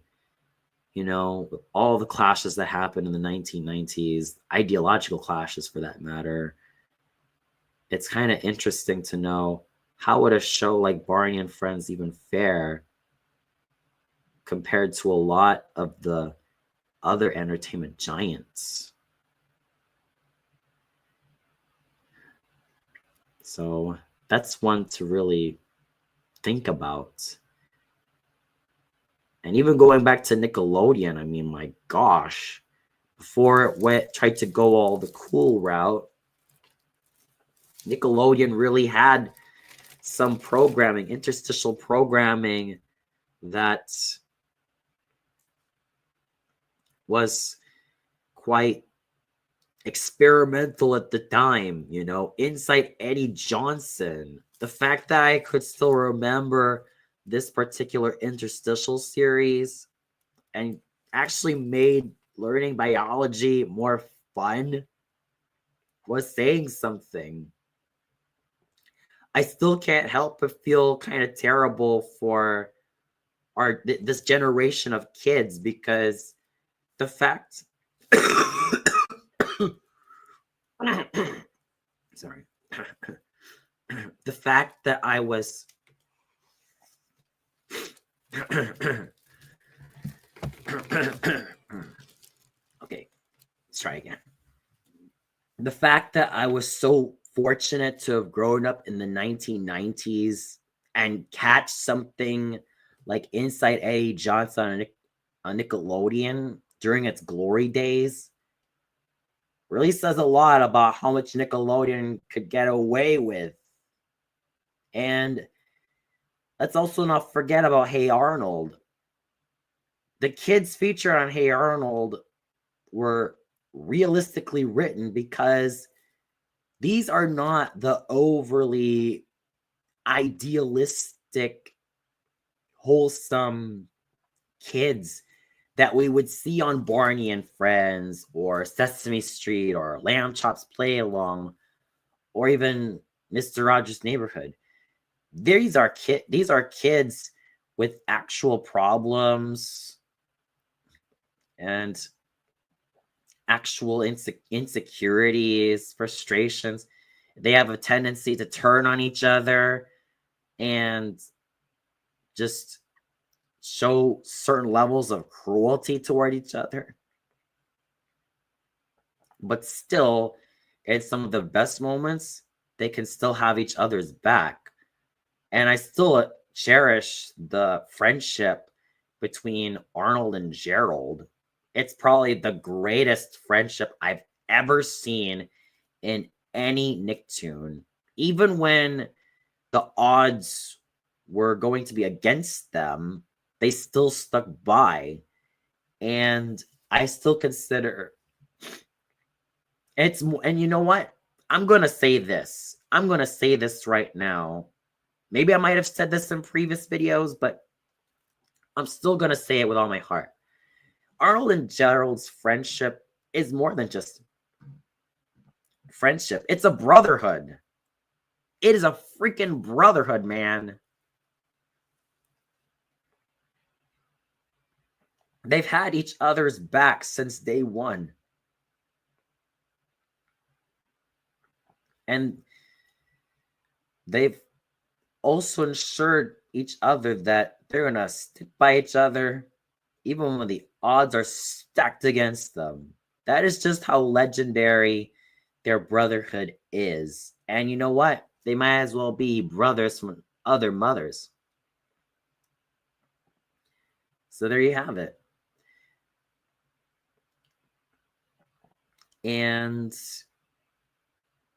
even Hey Arnold was not afraid to show some not so wonderful portrayals of certain families. I mean,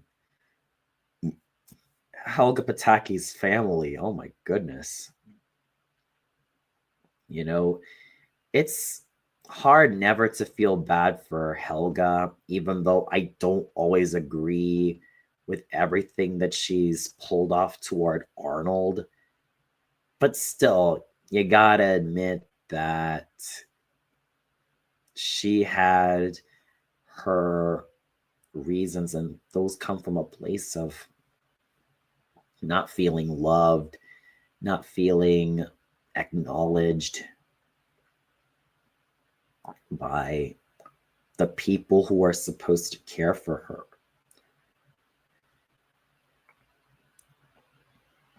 And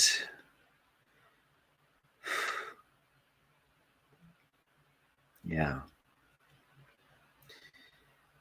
even watching episodes like Olga Comes Home and Helga on the Couch not only continue to transfix me, but also rip parts of my guts out, considering all the shit that Olga had to go through just to try to maintain this image of perfection towards Big Bob and Miriam and Helga, feeling unloved and neglected by both Big Bob and Miriam. And let's also not forget about Beeper Queen, because this was really that episode that showed that Miriam could be a lot more than the sums of her parts, and proved that, you know, if I were in Miriam's shoes, I would have just divorced Big Bob once and for all and got my shit together and finally take legal custody of both, get this, Olga and Helga once and for all. That would have been my happy ending for Miriam,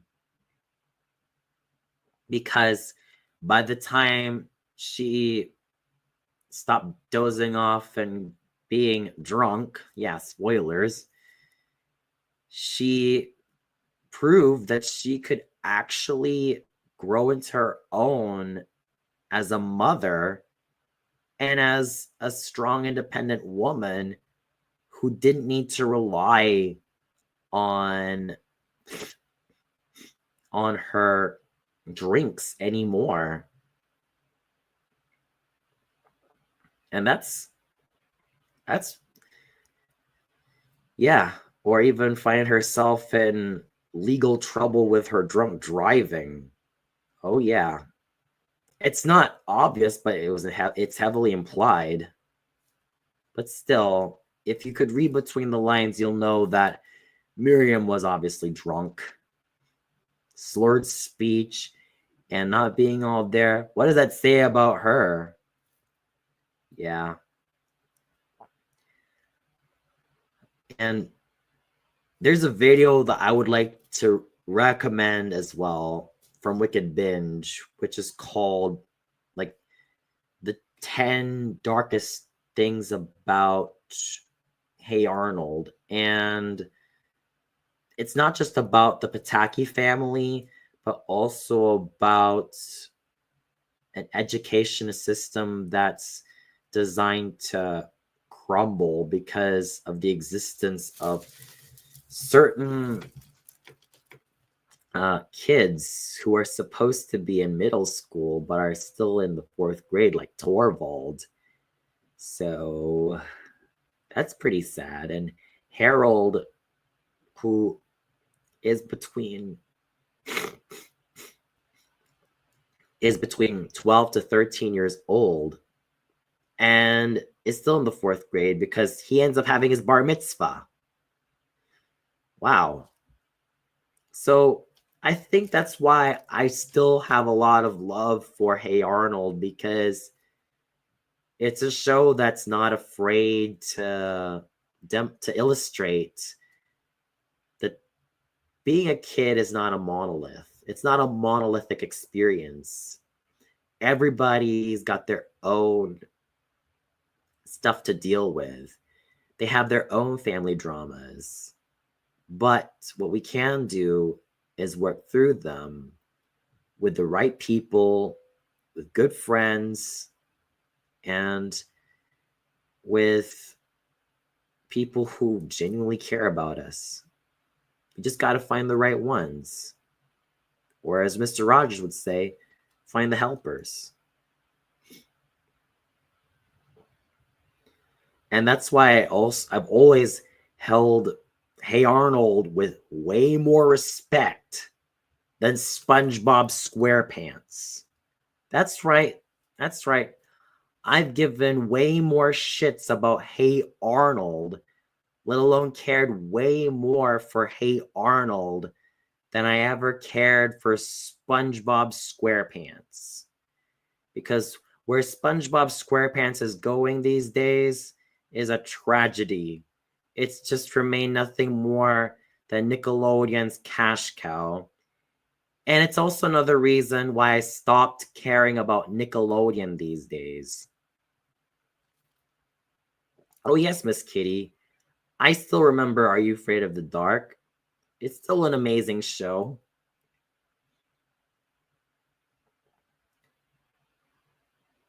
Well, the thing about DW from Arthur is that she's a toddler, or basically a toddler approaching, or preschooler, excuse me.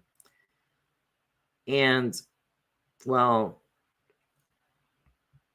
she's just this classic inquisitive half pint and with a tendency to smart mouth and a tendency to always know her boundaries. So that's that.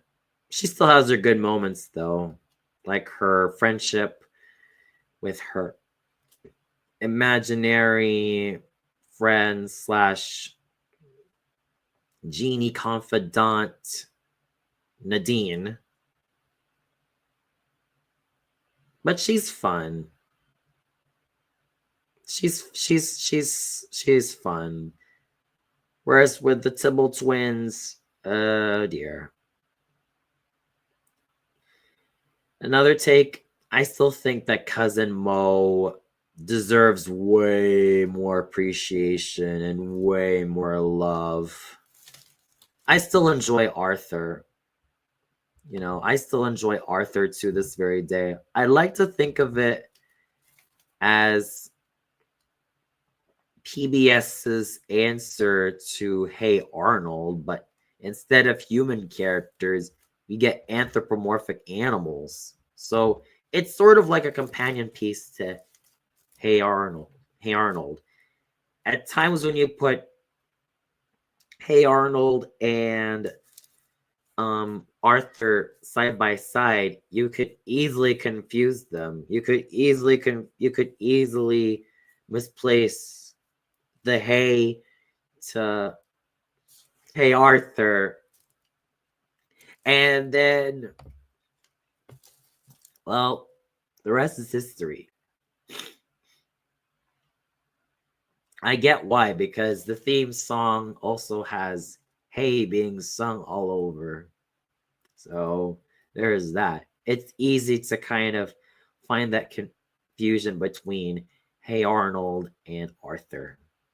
I guess because of that theme tune.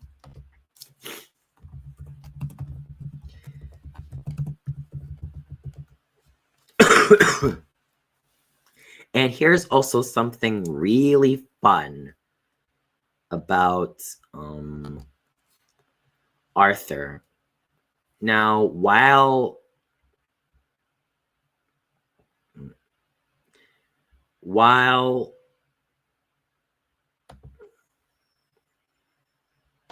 excuse me, while in the main TV series, the cast was predominantly Canadian, especially when you have Michael Yarmush as Arthur. in the first 2 to 3 excuse me, 2 to 3 seasons,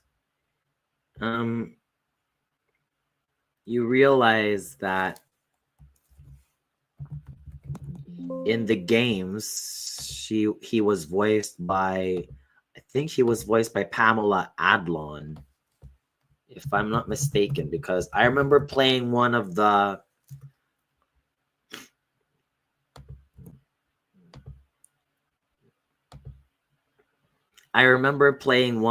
video games when I was a kid, and in the, not really video games, but the computer games, one of the thinking games in my computer class when I was a kid. And aside from Pamela Adlon voicing Arthur, there was Mary Kay Bergman voicing DW, Francine, Muffy, Prunella, Sue Ellen, and Brain. Sorry. Oh, and let's also not forget about D. Bradley Baker as Mr. Ratburn, and John David Bush. Haven't really heard much from him as Buster Baxter, so I kind of do remember webcomics, but I haven't really frequented them as much as I would have, so there's that.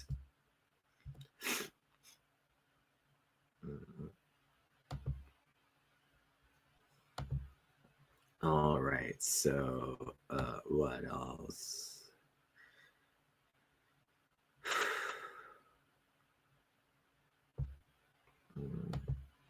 Yeah, that's pretty much it. And then comes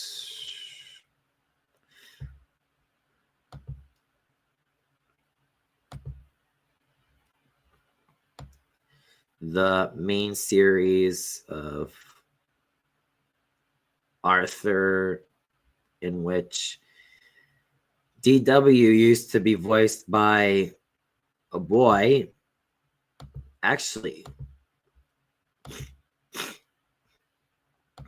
she was voiced by, the only time she was voiced by a girl was from 2001 to 2003. And then the video games and computer games.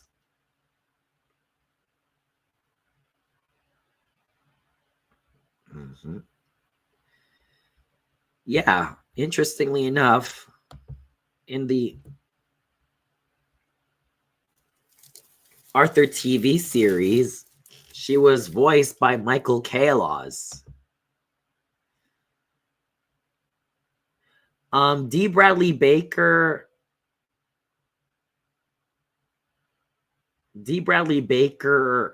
was only the voice of Mr. Ratburn in the computer games, and that's it. Whereas with the TV series, he was voiced by Arthur Holden.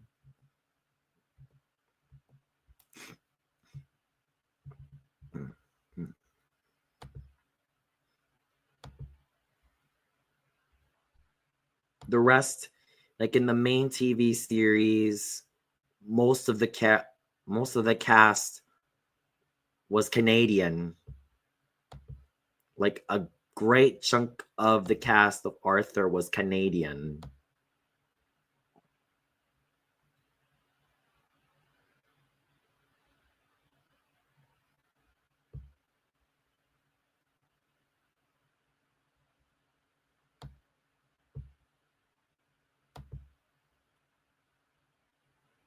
I've never heard of Kevin and Cal. I've yet to check it out. I'll search for that myself.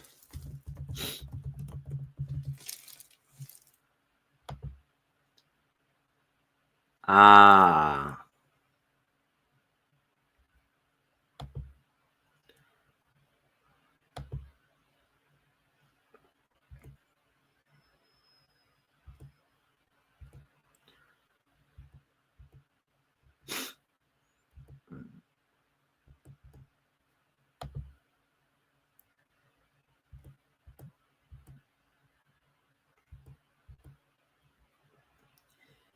Yeah, thanks for bringing that up, Goddess So.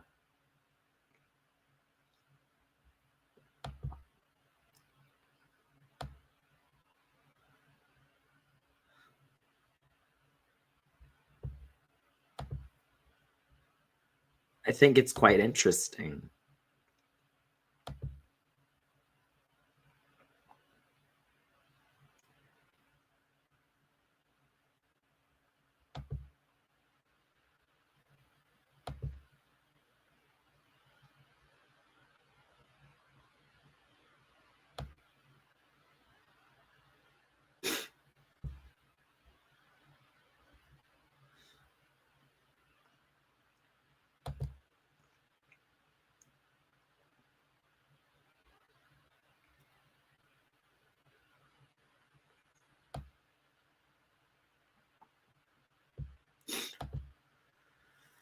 Well, so I've yet to kind of catch up with that web comic. So thanks for, like I said, thanks for really recommending it to me.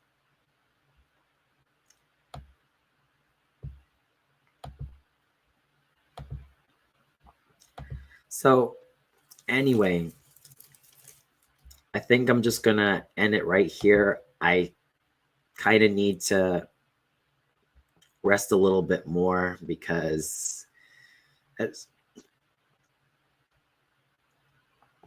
still kind of need to recover a little bit from just still feeling under the weather. So until then, thank you guys so much for coming to the live stream. It's been a long time since I last streamed, and take great care of yourselves, and I wish you well. And who knows, I'll be streaming tomorrow again, so take great care of yourselves, everybody.